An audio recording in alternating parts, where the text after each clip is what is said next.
Hey everybody, I'm Brad Richardson. I'm a residential realtor here in Edmonton. I'm with Edmonton HQ and Maxwell Progressive. Today I'd like to talk to you about the 2021 predictions for real estate as to what's going to happen in the market this year.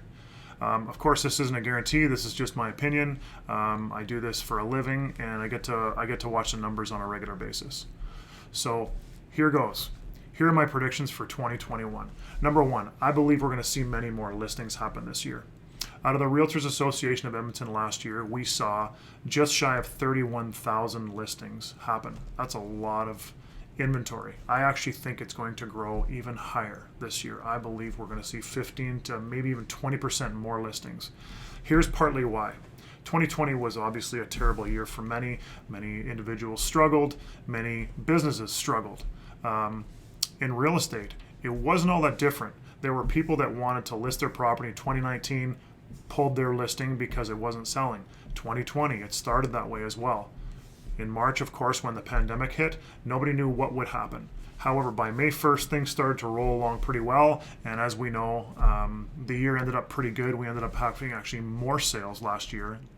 That being said, I still believe that we will have more listings going forward this year. I believe, although that COVID is obviously still not any fun, I believe it's become a little more normalized. I think more people this year will need to sell. I believe there will be some pent-up demand for listings this year. This, of course, will affect months of inventory.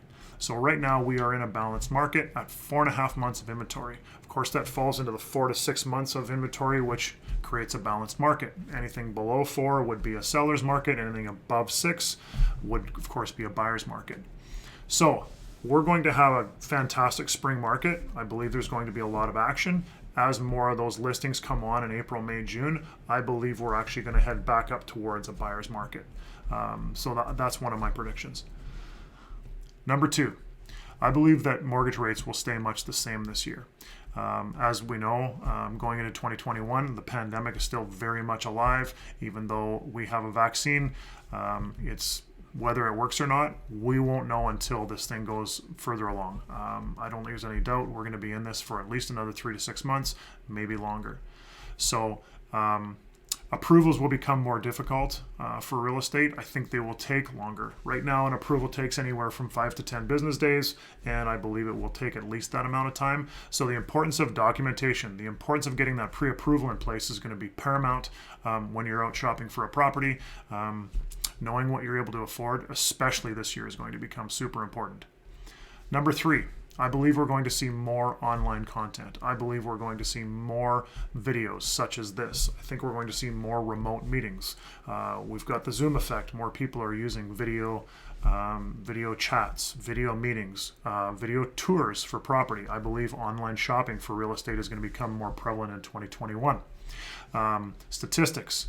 Graphics, more things will happen online in 2021. I believe that's a natural. I believe COVID forced many of us to use technology a lot more, and I don't think that's going to stop anytime soon. So those are just a few of my predictions for 2021. I'd love to hear your opinions. Please reach out anytime. And of course, if you have any real estate questions, Brad Richardson, Imagine Your Life.